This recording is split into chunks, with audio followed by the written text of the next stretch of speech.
What is going on, everybody? Welcome to one of the first ever videos where I basically am just going to talk for as many minutes as I need to get my point across. But I've done a couple of videos like this in the past where we go over like reviews or trailers or new information that's been talked about. I usually try to do it during my trading card game online videos, but I'm going to try to do it in this kind of a format instead.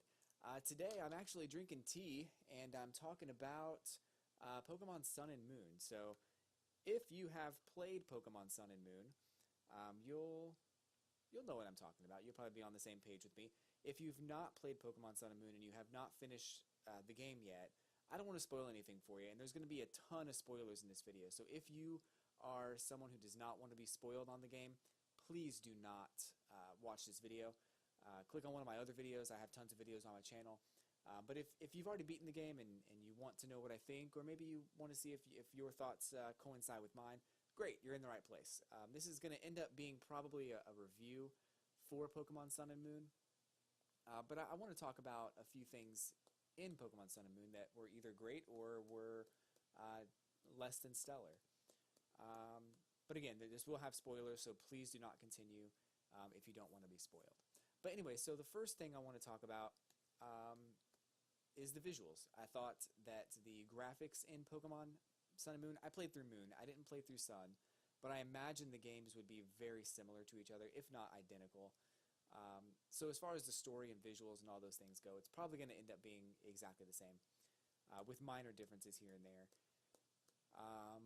But the visuals, I thought the visuals were like super good. I thought that as far as the graphics go, it's a major step up from what we had in Pokemon Alpha Sapphire and Omega Ruby, so that's awesome. We had a graphics, I wouldn't say overhaul, but it's definitely something that a lot of attention was paid to it. We went from super deformed characters to almost XD style characters, or Coliseum if you're familiar with those on the GameCube. And it was a full world. So the visuals I thought were super detailed. There was a lot of detail put into every aspect of where you went and where you traveled. Even like bookcases and like pictures on the wall. A lot of that stuff was very, very detailed. The one thing that I'll say is I played it on the 3DS and not the new 3DS. So, and I just now came to discover this, but I didn't notice any 3D effects whatsoever. I don't use 3D, so for me it's not really that big of a deal. And I think 3D, honestly, 3D on the 3DS is kind of a waste. I don't get anything out of 3D, so I just turn it off most of the time. But I accidentally had it on one day, and I was like, oh, I wonder if there's 3D. I didn't notice any. So maybe you did. Maybe you saw some 3D on the new 3DS. Maybe the original 3DS is not capable of handling it. That might be the case. But I didn't notice any. So aside from that, I thought that the visuals were very, very well done. I really enjoyed looking at the game. The game was gorgeous. All the environments and even when you like fight other trainers and you fight other like wild Pokemon, just the backgrounds and things that you fight in were super cool. So I thought that was very neat, and that was very fun to go through. Visually, aside from that, I thought there was going to be a little bit more detail because they talked about putting like little trinkets on your bag, and I thought, oh, cool! Every time you beat a gym or every time you beat a trial, you're going to have like a little trinket on your badge. That's cool.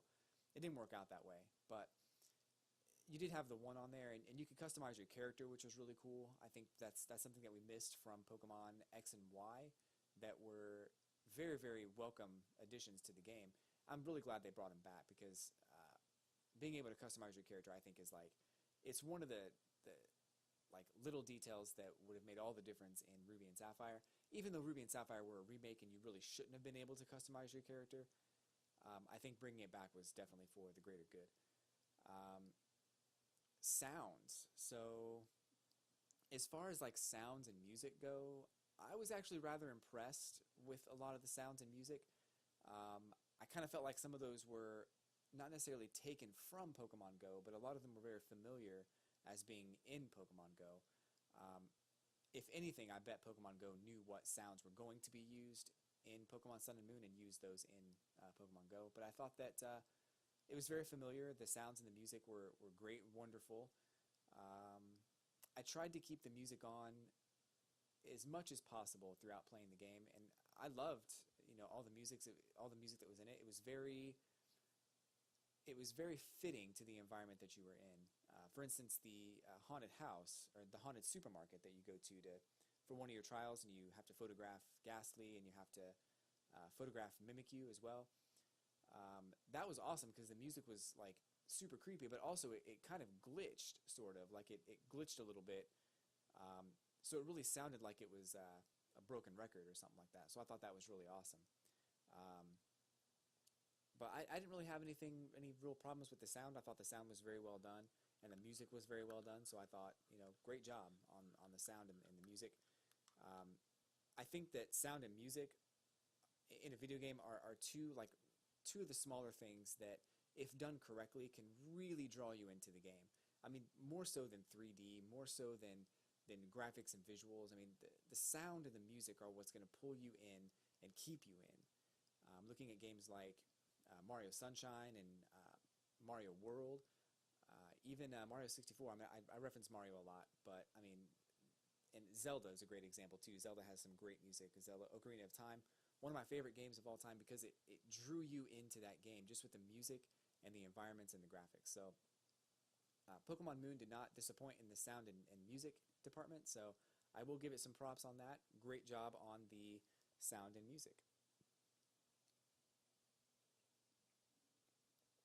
As far as,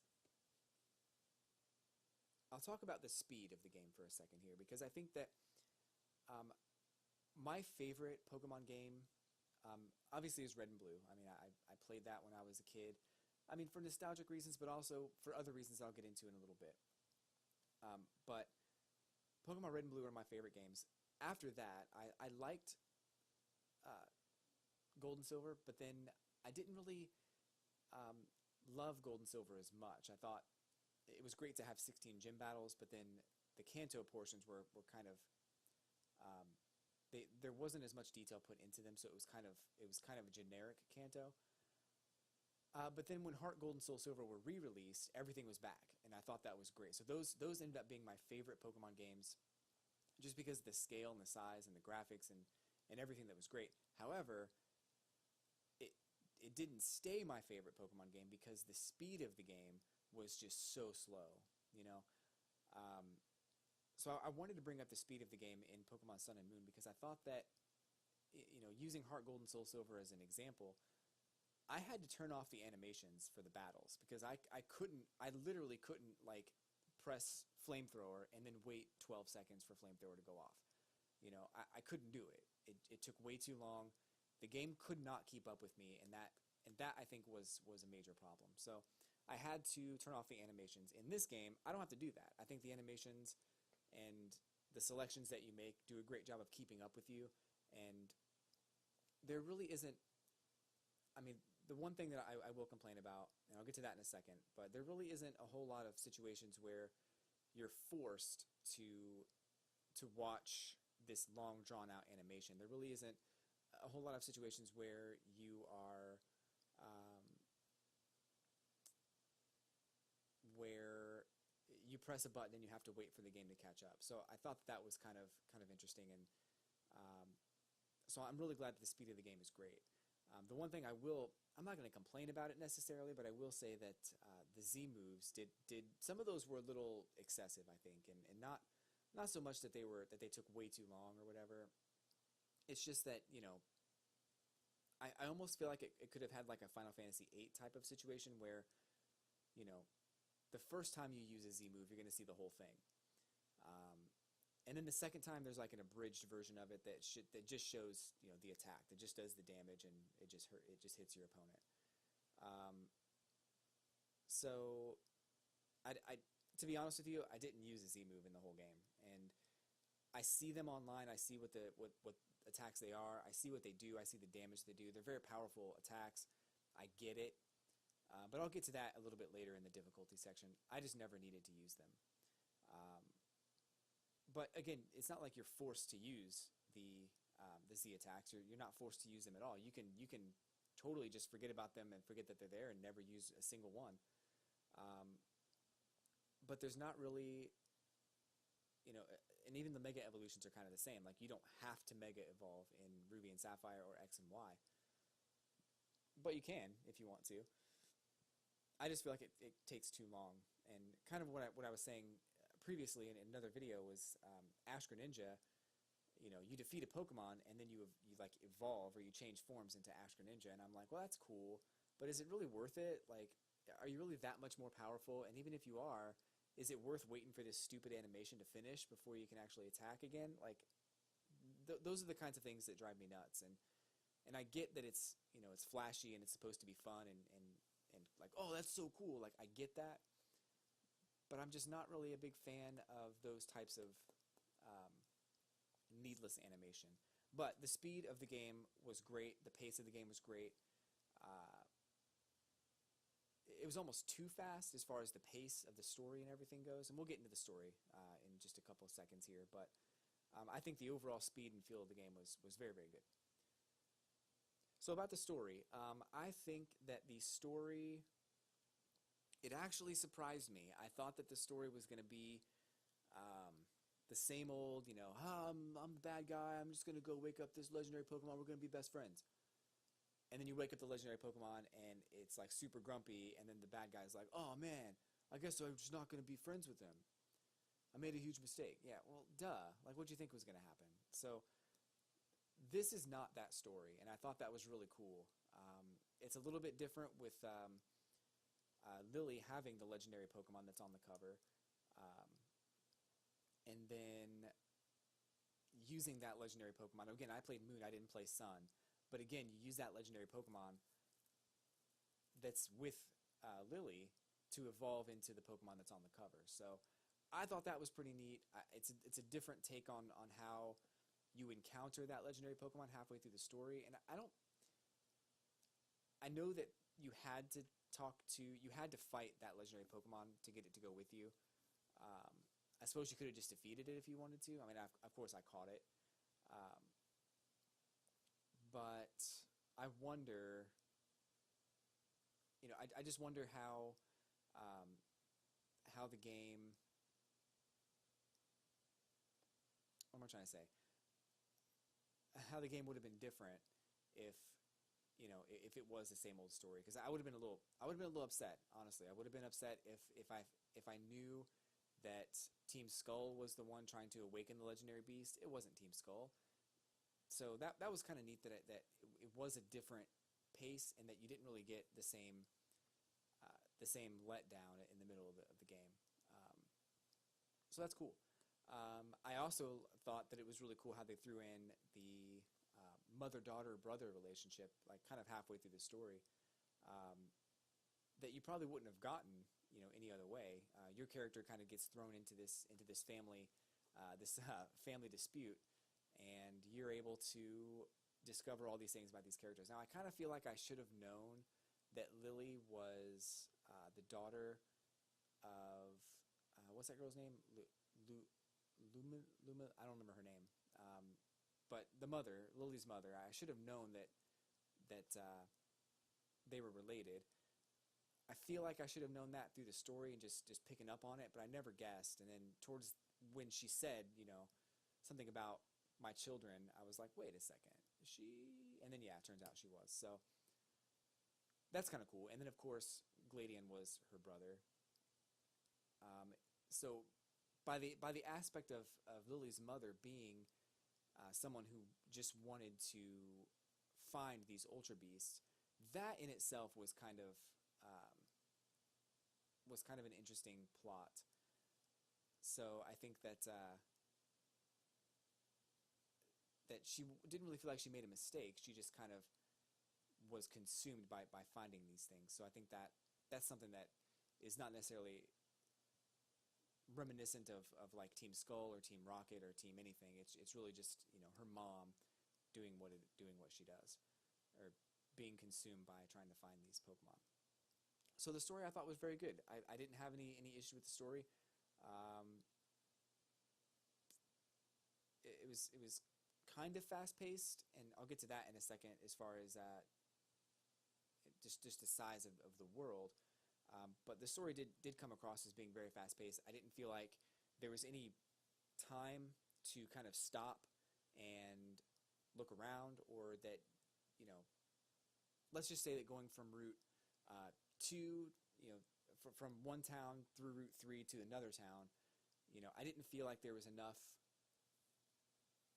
incentive for me to stop and catch Pokemon there. And I think part of that was because the next town was like 14 steps away, or 10 steps away, so I could just go over there and be done with it. So I didn't feel like I needed to stop and slow down. But I'll get to that in a second. So as far as difficulty, this is something that I think was a concern for a few people. I follow somebody on Tumblr who actively is refusing to buy this game because the game looks too easy. And I have to say, the game was not difficult. And the reason that they thought it was going to be too easy is because once you defeat a Pokemon, your attacks will tell you whether or not that attack's going to be super effective against that Pokemon in the future. So if you come up against How's Poplio and you use, you know, Razor Leaf against it, it's super effective. Even if you don't use Razor Leaf against it, even if you just tackle it to death, the next time you find Poplio, it tells you that Razor Leaf is super effective against Poplio. So you don't have to remember that Poplio is a water type and that Razor Leaf's a grass type move and that that's going to be super effective. You just do it because it tells you to. So it's almost to the point of the game playing itself, but not necessarily, because you still have to select that attack. But it's not something that I would have preferred to have been in the game. I honestly feel like that made the game too easy, because for me, I don't know all these new Pokemon. I don't know what type Lunala is. I know now, but even though I watched the videos of the reveal trailers, I didn't know what type Lunala was. But through trial and error, I might decide, oh, I'm going to use Quick Attack. Oh, wait, it didn't work. That's probably because it's a ghost type. Okay, I'll try this attack. That to me is fun, because it's not like Lunala's going to kill you. It's not like Lunala's going to beat your entire team. You typically will just wear it down to a small amount of HP, put it to sleep, and try to capture it, right? So it's not going to defeat you. And most trainers in the game won't defeat you either. So the trial and error isn't really going to set you back all that much. And even so, the next time you come up against, you know, this same Pokemon, remembering that Razor Leaf is super effective against it is part of this struggle of getting through the game. And I think that's, you know, knowledge is power. But in this game, just doing what the game tells you to do is power. That's the one complaint that I have about the difficulty of the game, is that it really wasn't that difficult. I never had to use a Z move. I talked about that a second ago. It wasn't something that I felt like I was ever in danger of losing. When I fought the Elite Four, I did buy a bunch of items, so that was something that I knew I was going to need them. And I had to use a few, because I did get knocked out on a couple of them. But per battle, I never really had to use a Z move. I never had to Mega Evolve, even though you really couldn't Mega Evolve until after you beat the game. It was never a situation where I was like, oh no, I have to do this super powerful attack or I'm going to lose. I wasn't going to lose. Like, it's not that big a deal. So, you know, there's that. I mean, as long as I'm complaining about things, the only other thing that I have to complain about was two things, really. But the only other thing I want to complain about is the Pokedex. I think that Rotom being a Pokedex is just annoyed me more than it should have. And maybe it didn't. Maybe it did to you too. Maybe you felt differently. Maybe you loved it. I don't know. But for me, I felt like Rotom telling me, oh, we got to go to the next thing. We have to go to the next town over and fight things. I'm like, dude, shut up. Like, I just got that information from Lily. You don't have to tell me that. Not to mention, you put a stupid flag on the map, so I know exactly where to go. It was a minor nuisance that I think it's more annoying because it makes the game too simplified. Not to mention, you know, it's Rotom, it's a Pokemon, and I can't even use it. Like, it's something that's in my Pokedex, powering my Pokedex, but I can't even use the Pokemon. So, that's neither here nor there, but it was just a minor nuisance. And if you felt the same way, let me know in the comments. I don't know. The last thing I want to talk about is the size and the scale of the game. We talked about pacing a second ago and how the story never really felt like it was like it gave you time to rest. And you never had to. You never had to stop and actually train your Pokemon. The trainers that you fought kind of did that for you. And that's kind of how it was in Pokemon XD, is that the world was small, and this world is very small. And there were no wild Pokemon. So all you had to do was fight trainers to level up, and then once you got to the certain level, you were done. That's it. Well, once you got to a certain level, you were ready to fight whoever you needed to fight, and that was it. This game's kind of the same way. I don't feel like you ever had to fight wild Pokemon to bring your level up to par. It was just more of like fight all the trainers, and then you're going to be ready for the Elite Four when the time comes. That was kind of bad as far as how I felt about the game. But there was never a situation where it's like, oh, I have to fight this gym leader. I don't want to lose to him. Maybe I'll just go fight some wild Pokemon for a while. You never had to do that because every trainer that you fought, you were so much more powerful than that it didn't matter. And as far as like the size of the world, it was so small. Like I felt like this world was so small, almost claustrophobic. Like there's a lot of people walking around in the world. I don't know where these people live. Like seriously, I think in one situation there's a graveyard that's I think it's like Route 1 or 2, and you have to walk from there to the graveyard, and it's like 20 steps.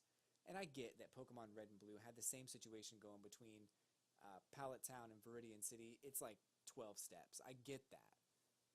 But the way that this game is detailed and larger, I would think that the actual towns would be a little bit farther apart, or that they would be I guess they wouldn't feel as close together. And I know it's an island, there's 4 islands, and that is what it is, but I just feel like it could have been a little bit bigger. Although there's a limit to how much you can put on that disc, on that cartridge, so I know that that in doing that, it's going to make the game harder to program, frame rates drop, and all kinds of stuff, and already on the 3DS, frame rate was dropping during battles sometimes, so it is what it is. But those are the things I wanted to talk about for Pokemon Sun and Moon. Maybe you agree, maybe you disagree, that's fine. Put it in the comments below. You don't have to share my opinion, that's okay. I don't mind. If you do, that's great too. I do want to give it a score, and I don't like the idea of giving a game a score, because I think that people just look for the score and they say, oh, it got this score, and that's all it is. But if I was going to give it a score, I'm going to use a method that I've not used before. It's a playing card method. So in a deck of cards, there's a 1 through a 10, and there's also spades, clubs, diamonds, and hearts. So you might have. So you could have a number. Like, let me show you what I gave this game real quick. I believe this game is a 7. I believe that it's a solid 7, and I think that it's a very fun game to play. And that's 7 out of 10. I don't think it deserves an 8, just because of the minor problems that I discussed in this video. It's not my favorite Pokemon game. It's very fluent and it's very fun to play.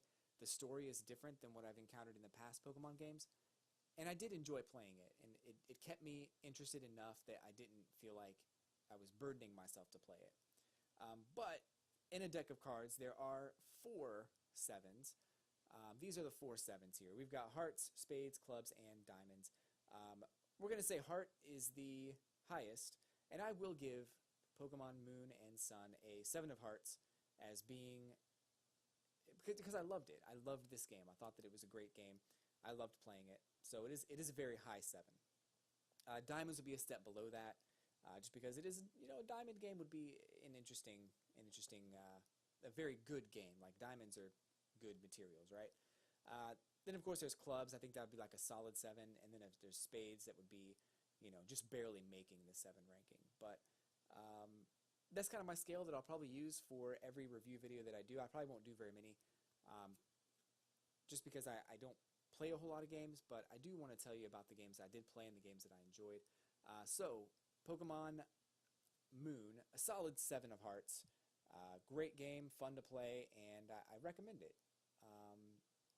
Could have been an 8, but I didn't want to give it like an 8 of, spades or whatever. So let me know what you think, if you agree, if you disagree. I very much hope to hear from you and hope to read some of those comments, but for now, I'm going to drink my tea, and I'm going to skedaddle. Stay tuned for Monday, where I'll be doing another Pokemon Trading Card Game online video, and every Monday through Friday in the future. And also, I will probably have another video up very shortly. So thanks for watching. I'll catch you guys on the flippity flop.